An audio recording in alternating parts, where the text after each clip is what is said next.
We're at the Angry Elephant in South College Station, and the great Josh Pate didn't know he was doing a meet and greet, but he's doing a meet and greet here on the show. Hey, this crowd's here because of us, Steve. Good job, man. Yeah, unfortunately, I've done enough shows here to know they're not here for us. I couldn't even find a parking spot.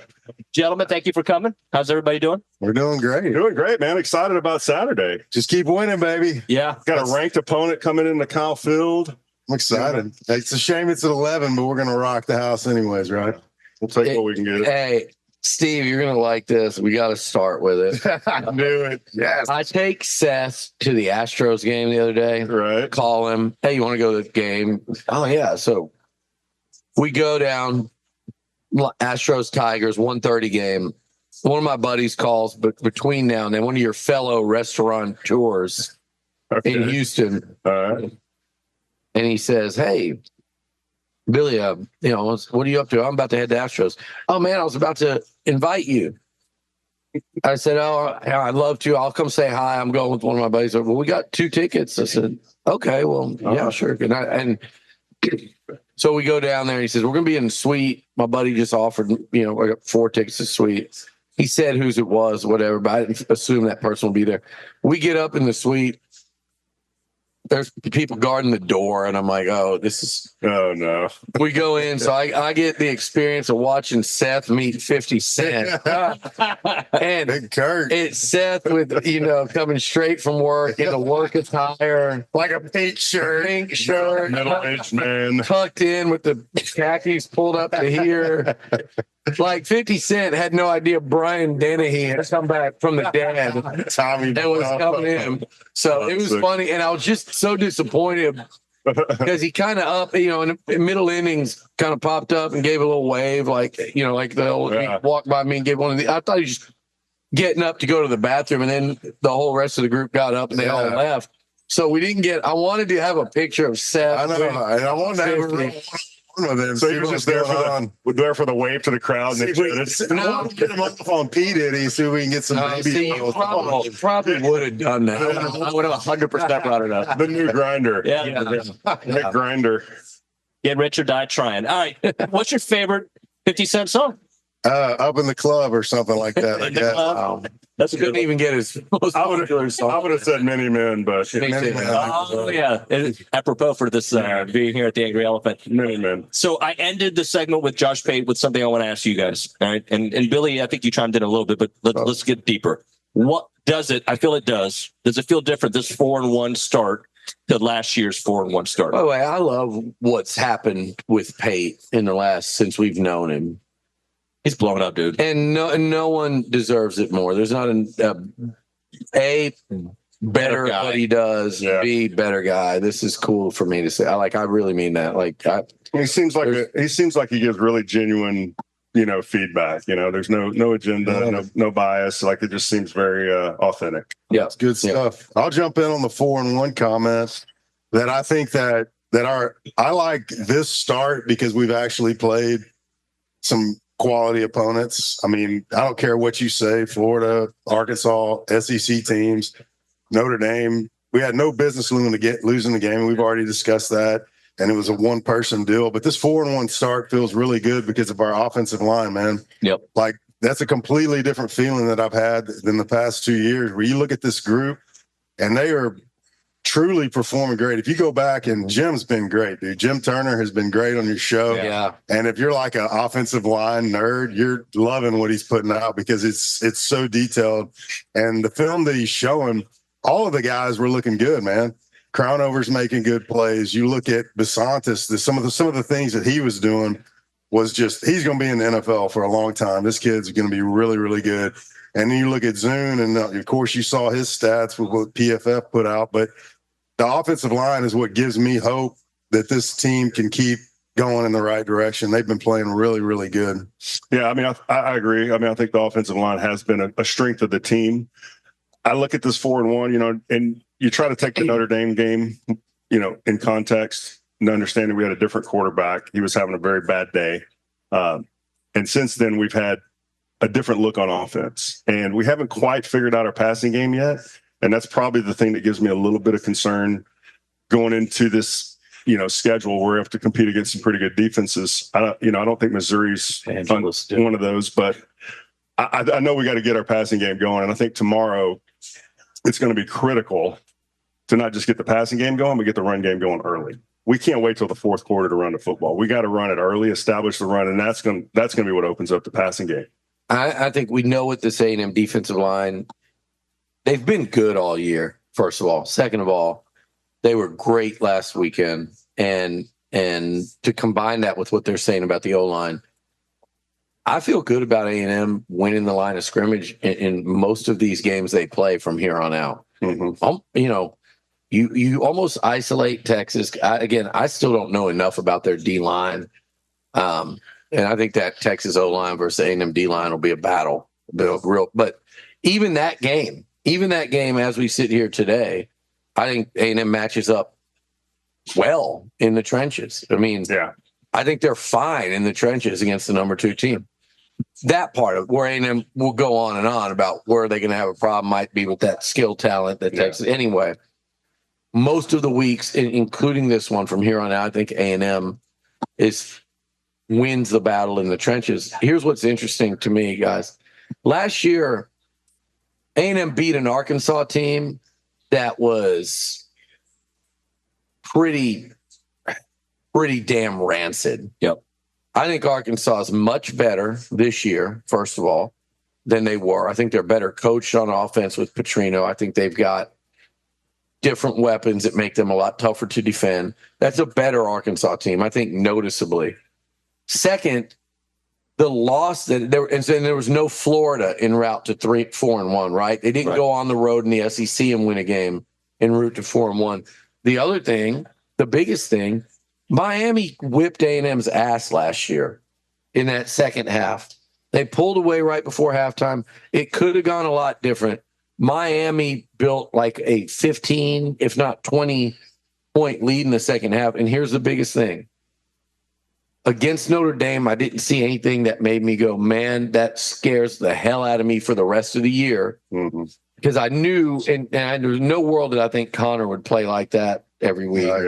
So nothing scared me for the rest of the year in that Notre Dame game, except in Miami last year, I was so scared about the A&M secondary and offensive line after that game. And that's what ruined the season and led to a coaching change. They were so terrible up front and they were so terrible in coverage. Right. And both those things revealed themselves that day. I don't think there's a glaring deficiency. Obviously, the passing game needs to continue to improve, but offense as a whole, there's not something that I'm looking at right now and go, that can't get better. They are screwed against these 5 teams. What does this? That's how I felt last year at this time. What does this offense look like if we start connecting? If A&M is able to start connecting on some of the passes, not just the fourth quarter of Arkansas, but if you see that, how does that translate for what Le'Veon can really do once they're not putting 8 guys in a box? Yeah, I mean, that's the big issue is that you're only completing 55% of your passes. If we get that up to at least 60, 62 and a half, don't even mention 65. Why'd you put that half in there? I was trying to bridge the gap and not get too excessive, you know what I mean? Not quite 65. Not 63. I was just like, but if you could do that, and we all mentioned it, not just the fourth quarter, but that's what great running teams do, dude. You break them down, and in the fourth quarter, the floodgates open up. It always happens with great running teams. And that's, I'm not afraid to say it. I think that's who we are this year is a great running team. And we've proven that game after game. And so hopefully we can keep doing that. And it gets even better if we can get some passes, you know what I mean? And you're so close to being a decent passing team instead of one that's just well below average. How about that? Well, I mean, I think we could be a good passing team now. I mean, part of the problem is that we get off schedule. Yep. Either we're not running the ball well enough on first down, or we're getting dumb penalties, putting us in 3rd and long situations. I mean, as much as I like Marcel, he's not a pocket passer. He's not a guy that's going to sit back there in 3rd and long and pick a defense apart.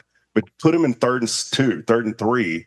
Give him a chance. I promise you, he can make some plays there. So we got to run the ball better on 1st and 2nd down. I think what happened a lot Saturday for a good stretch of that game when they kept kind of going 3 and out, and it felt like, damn, if A&M, I was watching an Arkansas guy talk about it. He said, At halftime, it was 14-14. The game felt like it was 28-14 A&M. Yeah. And I felt the same way. I was like, there were so many chances for the Aggies, even just going up 21-14 and getting the ball to start the third quarter, felt really like a strong position for this team. But they kept going 3 and out in the middle areas of the field. And I felt, Steve, like a lot of that second and third quarter, it was, and this goes back to how do you get teams out of this? They're daring you to throw it on first down. The alignment almost demands that you throw it, or you are going to be in 2nd and 9, 2nd and 10, 2nd and 8 at best. They're demanding that you throw it. They're daring you to. And so A&M, Colin Klein was dialing up first down passes, or Marcel was reading the defense, and I don't know exactly what leeway he's got yet.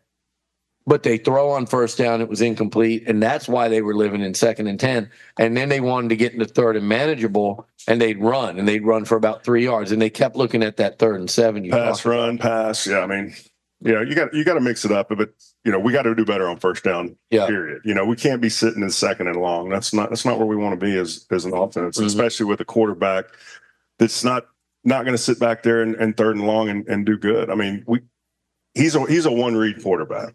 I mean, he has not been going through his progressions, period. I mean, you don't see it. It's one read, and I'm looking to run.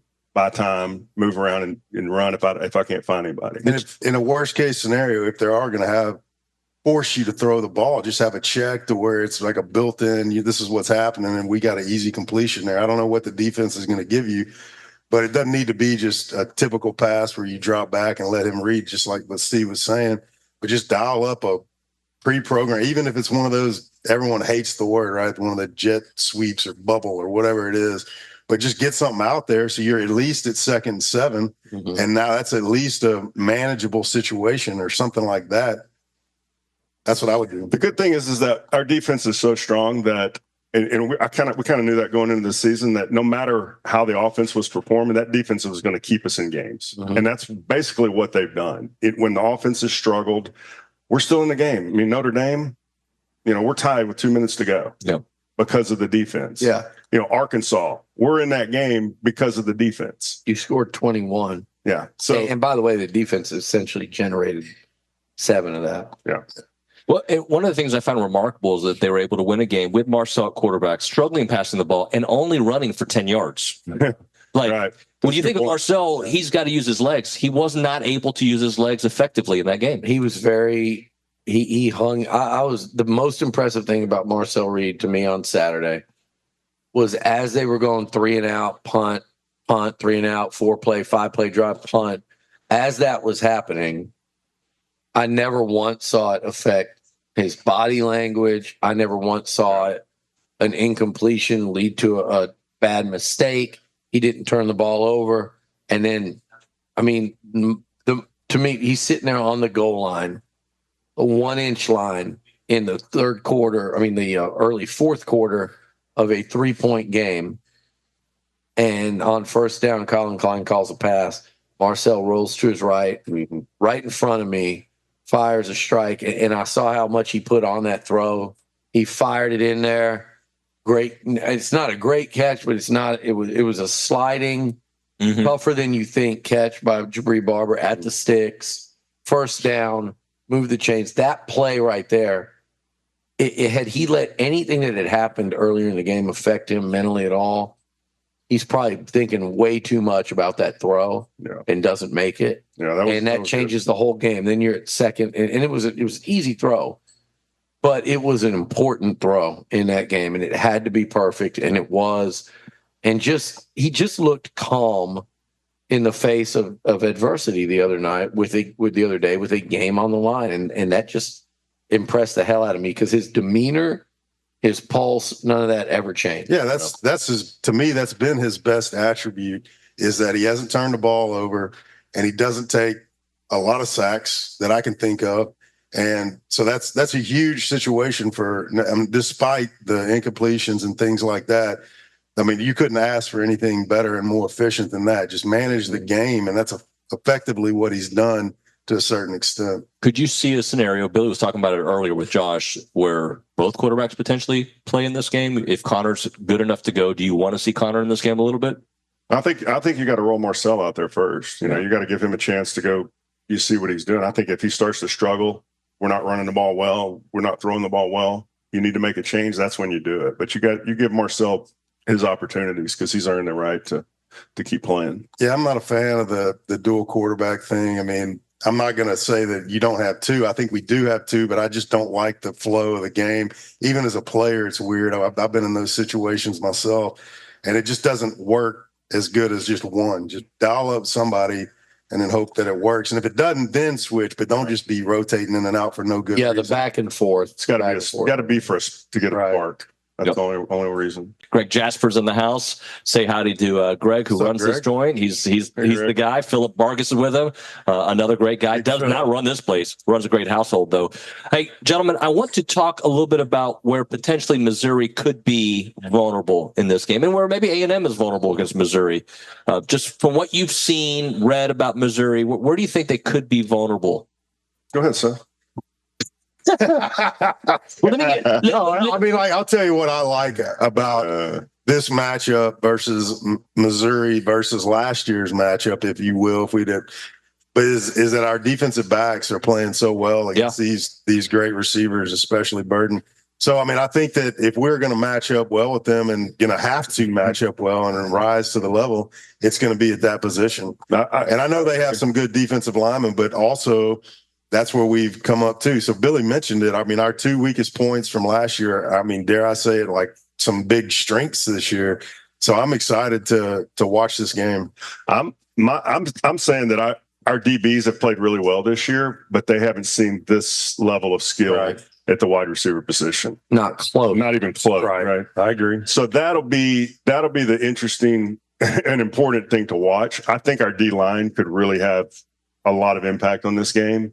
Our D line needs to get after these guys. We need to try to get these guys in third and long and just turn them loose, because that's how we protect the backside and our secondary. Pate, I thought, made a great point, though, is what they're going to do with Brady Cook is what everybody's tried to do generally. It's just quick throw and make the DBs tackle in space on the perimeter and shorten up that second down, just like we talked about earlier with A&M. And so that's going to be my big guy to watch without question is going to be running back Nate Knoll. Like, to me, the former App State tailback. Was he there? I don't think he was there. He didn't play. I read that. They had the big back. He was there, but he didn't play. They had a big back that game that was wearing us out. My research. I don't know. Yeah, you did. That actually, he actually researched. Yeah, I've done that. Pretty good. Hey, look at me. I'm no walrus either. My picks are up. My knowledge is up. That was the most walrus pick. By the way, he is just throttling you. I love it. I blew it. I mean, I went opposite of him on everything. You used to pick like Ronald McDonald. Now I'd say you're picking more like the Grimace. You used to pick like the Hamburglar. Crafty, knew what you were doing. No, I don't. Scores, Esther score. Now you're the Grimace. I'm just throwing darts at the wall at this point. Hey, by the way, well played by him, because he is tied with Seth up top. I saw. Who is? You. In first place. Yeah, you know that. Yeah. But I don't brag about it. It's a long season. I know that. I'm well aware of that. I don't get ahead of myself. I'll be back at the top. I had some people telling me on Twitter this week, oh, you've been real like Longhorns. You've been real quiet considering that you guys are 4-1. I go, no. I'm not getting chirpy yet. And I won't even get chirpy if they win this weekend. I mean, come on. We've earned some chirpiness if we win. I think you play the long game in this thing, and you play it right up to the perfect time. Like, if they win 4-1, you're not chirping. They haven't beaten a ranked team yet. They probably beat two teams that'll struggle to get to bowl games. But I have been impressed. Yeah. I'm impressed with the things you guys talked about. I'm impressed with the mental fortitude they've shown. I'm impressed with how much buy-in I'm seeing. And I think I'm impressed that I look at the areas that they can just continue to improve the rest of the season. And there's very few that I look at and go, man, they're not going to get much better there. Like, I think this O-line can just get better and better. The passing game will get better. When that happens, the running game in Le'Veon Moss will become that much more lethal. The secondary, I think they're just scratching the surface on what they can do. Now, will they hold up this weekend? I don't know. I think they'll hold up. I don't think it's going to be like an air raid, but can they continue to make good plays and force turnovers? That'll be my big thing this week. Can they forced 3 against Arkansas. They've been a turnover-producing defense lately. They got a big pick against Bowling Green late. They've been a turnover-producing defense. Can they keep that up? If they do, they'll win. So go ahead. I'm sorry. No, Maybe I'll start talking. I was going to say the thing that you would want to see out of the defense is to eliminate the big play. I mean, those are going to happen, but it seems to happen too often, and in every game. You know what I mean? And so we could eliminate just at least one of the big plays. I mean, the fake punt was just whatever. That might happen from time to time, but really that's what made last week even seem so close. It should not have been close. Those 2 big plays, it should have never happened, and they happened, and that's what made that game close. If we can just knock out 1 or 2 of those, that's it. Just like 1 or 2 of those a game, and the defense is a completely different looking beast out there. I'm glad you bring that up because that's where Missouri struggles. They don't have a lot of big plays this year. Most of their plays are not big plays. They do have the people for it. Yeah, because I say that not because I think it's going to start happening this weekend, but because they have individual players that have done it in that offense. Yes. It was last year. Happened, yeah. And here's something. So Luther Burden, most of his balls that he makes into big plays are within 8 to 10 yards, and then he breaks tackles. So it's going to be very important what you brought up earlier, how they tackle in open space. Did I bring that up? Good point, Steve. I thought that was Billy. Well, okay. I thought it was paid. It was somebody on this panel. It was paid. I'll take credit. It's cool. All right. Here's another thing I wanted to bring up to you guys. So Missouri gets the yards that they need 49% of the time, right? 49% of the time they were successful moving the ball. What do you mean by that? I've read that too. So go ahead and explain that. So almost 50% of the time, if they're trying to move the ball down the field, they're very successful. Where they struggle is inside the 30-yard line. Did you answer that or no? No, I'm so confused. I'm sorry. You sounded like like you're in a political debate right now. I answer something else. Like half the time. So what does that mean? Use the definition. Half the time they're able to move the ball effectively down the field up until they get into the opponent's scoring range, and then that connection drops to 25% once they get to the 30-yard line. All right, this is not. None of that was helpful. I think I get it. I think Seth got it. No. He just says they're good between the 20s. There you go. That's how we used to say that. Before we started trying to overnumber it, like that team's good between the 20s. They struggle in the red zone. But this is a little bit further out. This is from the 30 on. Okay. And scoring zone. And one thing that they do is settle on field goals way more. They get a little bit more conservative with their play calling. Yeah, I like that. If we can keep them out of the end zone, we're gonna have a real good chance. I think force a couple turnovers and force a couple of field goals. Yeah, instead of touchdowns, and that's the difference in a lot. That's the difference in several points. I think that's going to be critical. The way our offense has been scoring, we can't afford to be giving up touchdowns every time they're in the red zone. Yeah, but it does feel, if they build on what we saw in the fourth quarter of Arkansas. Now that we know that Marcel seems to be unflappable, he keeps that composure all game long. If you can, God forbid, have 2 halves that are good football, right? Because we've seen the first half really good and the second half not so good. The last game was the reverse of that. If you can have a little bit more consistency from what we saw in the first quarter of games and what we saw in the fourth quarter, it could be a completely different feel to this Missouri game. Yeah, if you're able to roll out and have games like he's had and like what you talked about, then it's going to be great, and that's what you hope for. And the fact that he's a young kid, that he can get there eventually. It just takes the reps, and I think that. He's building a resume, man. He's proven himself to be a winner, and he's taking care of the ball, and he's got the mentality to do the right thing. And he seems like a great leader out there. So I have a lot of hope for the guy, and I'm not worried. I'm not worried if it's him we're rolling out versus Connor. You know what I mean? I'm good with rolling out Marcel, and I'm excited about it. I would just add that that Florida game felt really. I was very motivated about the future of our offense after that game. But that feels like an eternity ago. after the last couple weeks, I'll just say that they need to go out there and put up numbers like they did against Florida. I need that. What was that 33 we put up? 26 though on offense. Yeah, that's true. They're not scoring a lot. It's a work in progress, guys. Like, I know what we'd love to see with a starting quarterback going down in a completely new scheme and system. So what we love is the running game. We love the O-line, what they've done. We've loved the tight ends in the passing game. We've loved Le'Veon Moss and what he's looked like. We've loved Marcel Reed's composure and his ability to make plays.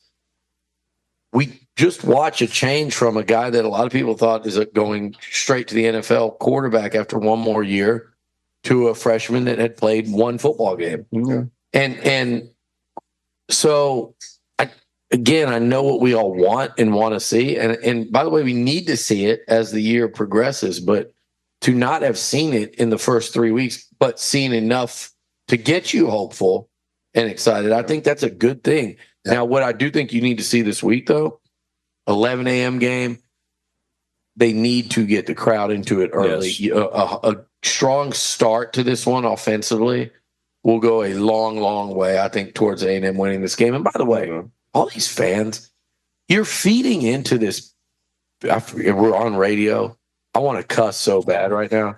This BS propaganda, some of you guys are buying it.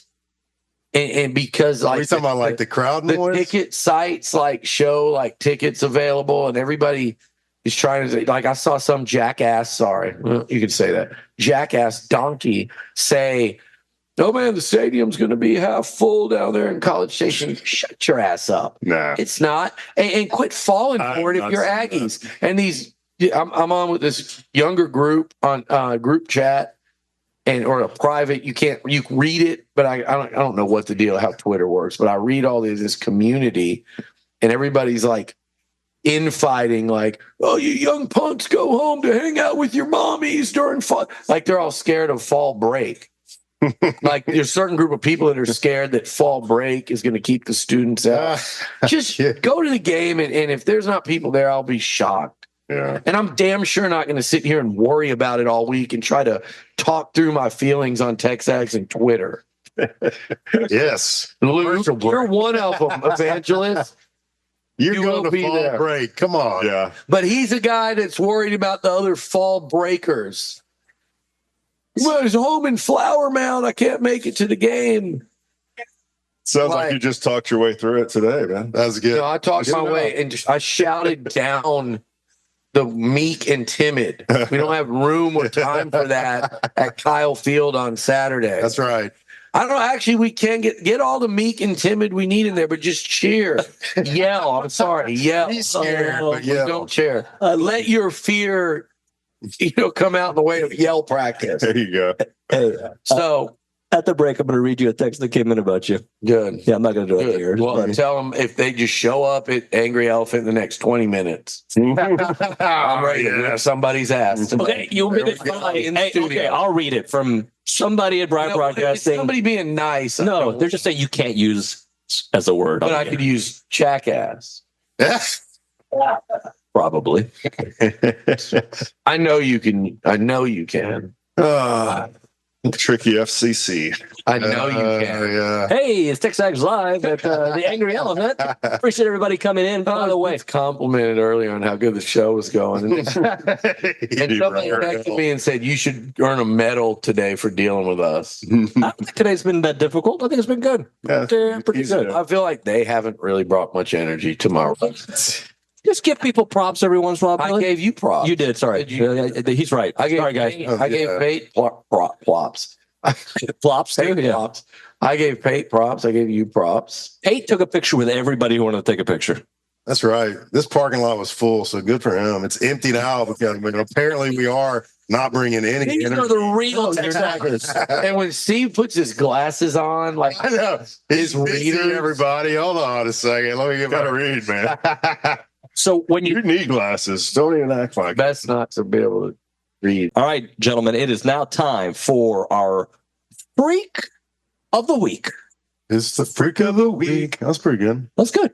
I like A it. little bit of energy. Little bit. So who's going to start us off today?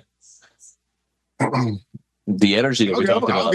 I'll go. I'm going to go with Nick Scorton, man. I won't. Go ahead, Billy. What? You always pick two. You not going? Go ahead. No, I'm picking him because we're going to need him, A, and then B, just the buildup that he had after last week. I think that, what he did and what he finally showed is what, the reason that we wanted him so bad from Purdue.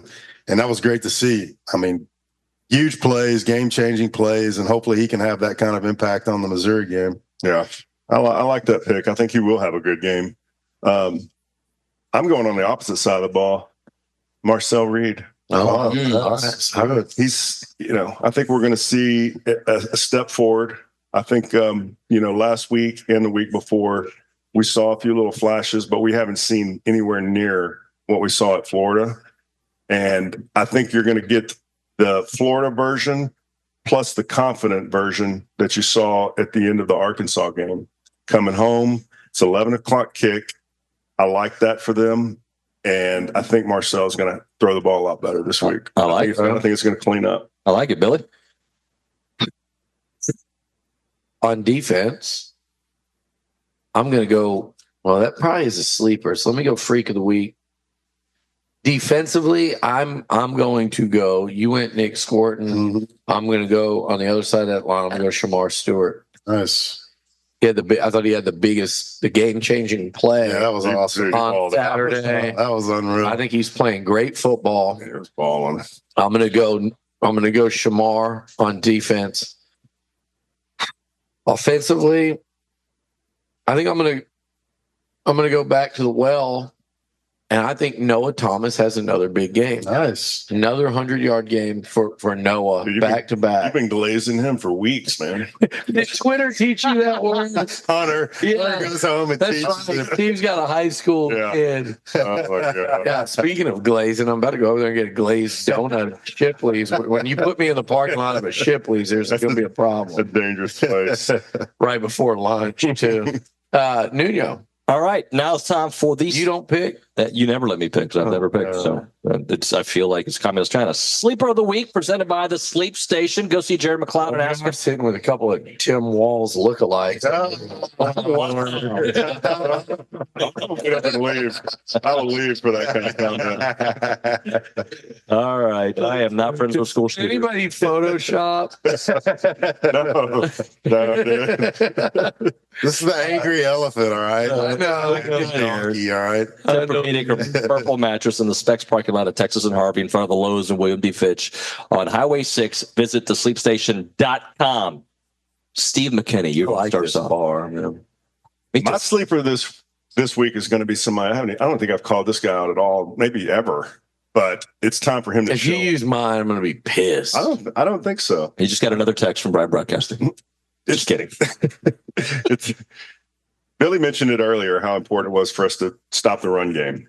And my pick for sleeper is going to be Torian York. It's time for him to step up and have that big game that we haven't really quite seen from him in a while. So I'm hoping that he's locked in this week, and like to see him make a few tackles for loss. Get up there around the line of scrimmage, start balling, man. That's a good one. Get there. I'm going to go with someone that I want to hope. I have hope for this kid, and I want to see him do it because I know that he can, and it's Terry Bussey. I want to see him actually step up and not step up, but just make a play. I know that he's got it in him, but that's just really what I want to see, and hopefully it happens, because if it does, then that's be huge for us. Just one big play would be great.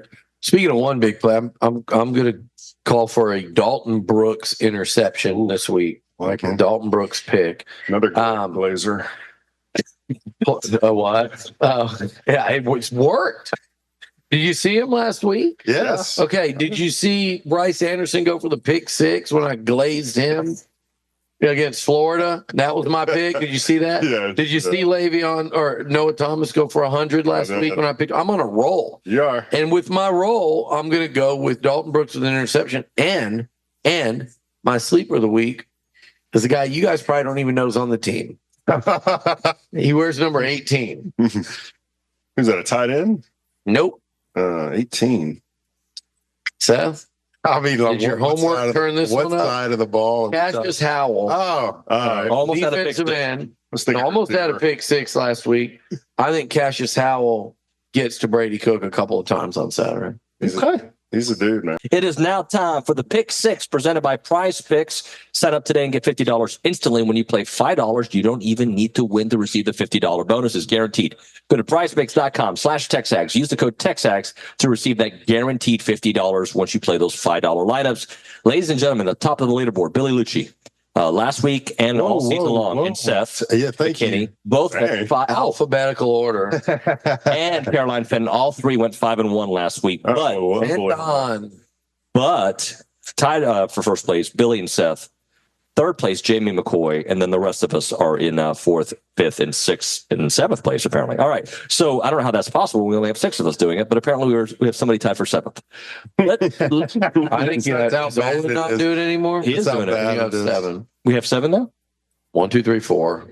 Caroline Fenton, Jamie McCoy, Owen Buchanan. Oh, that is 7. Good. Billy, ladies and gentlemen, Luke Thank Evangelist, you. your biggest fan. A&M education. But just so for everyone's knowledge, Steve is sole possession of 6th place out of 7. All right, I went 1 and 5 last week. So let's not act like I've been there all year. I think I was 2 and 4. I was right there with you. Steve's the Mississippi State of. Well, He loves cowbells. 2 years Yeah. ago, Steve won it all.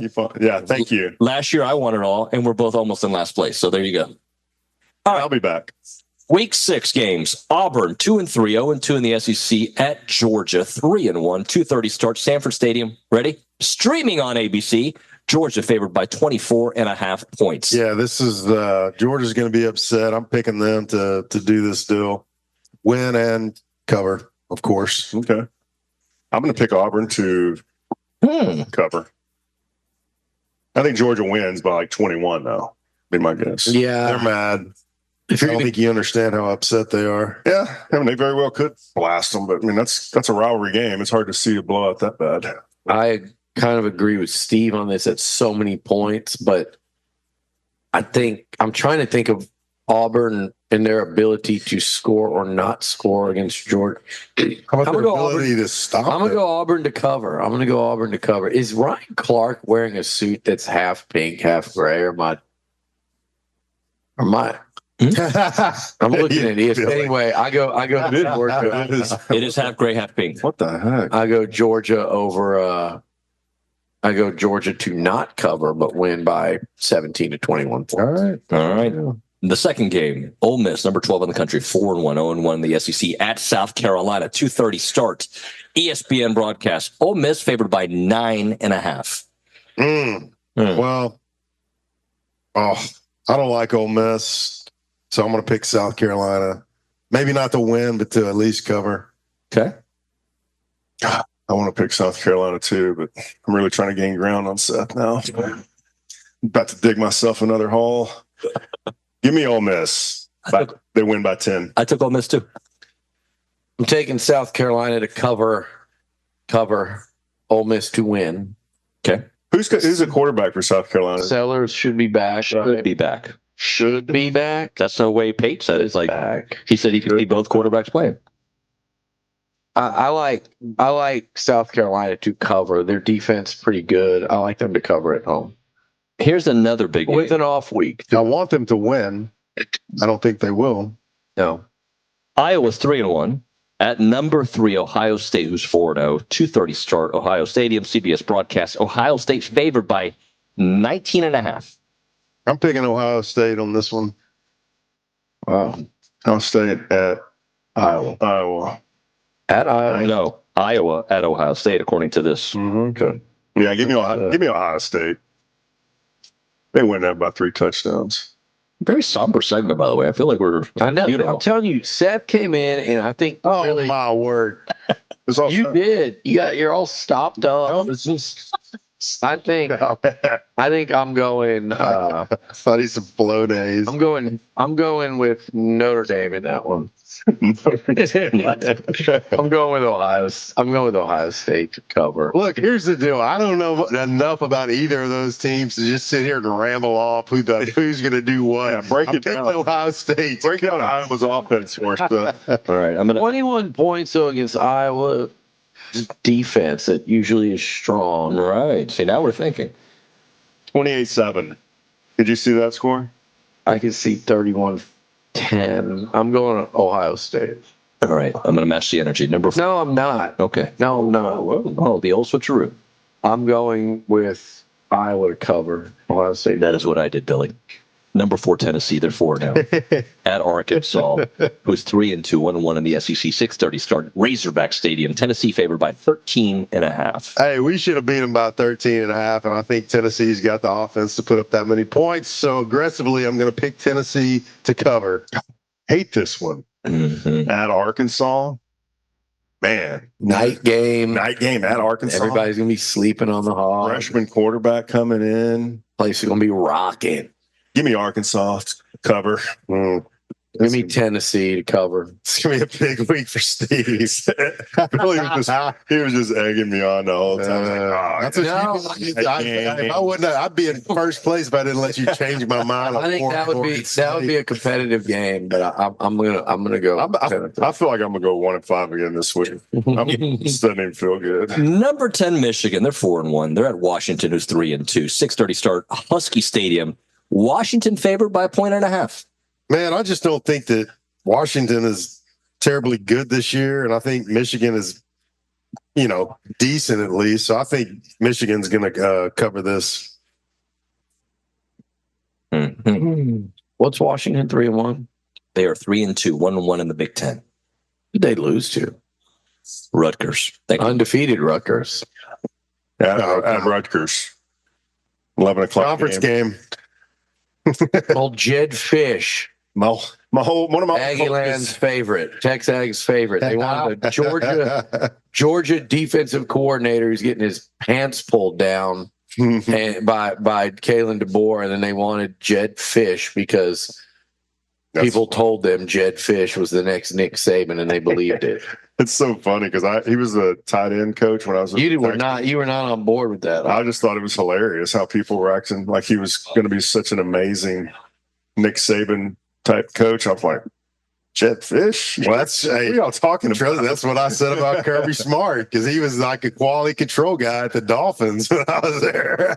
You were laughing like, what a stupid hire. Oh, my gosh. Kirby Smart. Seth laughed at him in the Dolphins building, and because of that, I'm changing my pick to Georgia. Georgia it is. Is that official? Is that official? That's hilarious. Auburn almost beat them last year. It's so hard for me on that one. Let's go back to what we're talking about. I like Michigan to beat Washington. What was that spread? Washington favored by 1.5? 1.5. I like Michigan. I'm going Washington. I'm going to stick with the whole 1-5 deal. Yep. That just feels like I got to go for it. Yeah, I like it. I got nowhere to go but down at this point. I like it. Ladies and gentlemen, the last game of the day, number 9, Missouri. They're 4-0, taking on number 25, Texas A&M. They're 4-1, 11 a.m. Kyle Field, ABC broadcast. Texas A&M favored by 1.5. Look, here's what I think is going to Down to happen. 1.5. Dang. 1.5. According to the most recent ones that were put on my rundown. I think that Marcel is going to have an efficient game, and I think he is going to increase his completion percentage. And I think that our defense is going to eliminate big plays, and I think we're going to win this game, and I think we're going to cover. Boom. I'm going to say 10 points. I like the way you operate. Wow. 10. Okay. Wow. Seth? I think A&M is going to cover as well, but I think it's going to be more of like 3-point cover. I do too. I think it's going to be a super close game all the way to the end, very similar to like what we saw against Notre Dame. Bowling Green, Arkansas. Yeah, I mean, maybe a miracle happens and we get a pick 6 to go up by 10 or something at the end. But You going to call it? Calling it that a 10-point miracle. 10-point miracle is what I'm calling that. I'm saying we win by 3. Win by 3, Billy. I agree more with Steve than Seth on this one, but I agree with both of them in that I think A&M pulls this one out. I think it's in the 27-23 range, a little higher score. Oh, some scoring. 4 points, not 3. I've been going with 3. I'm going with 4. Okay. I think we're done. I like it. Anything else? Any final commentary before we say make goodbye? it, or did we go long? Yeah. We went 4 minutes long, Oh, which is wow. very short for us. Yeah. But I got to get to an interview at the TexAgs Studios. Gentlemen,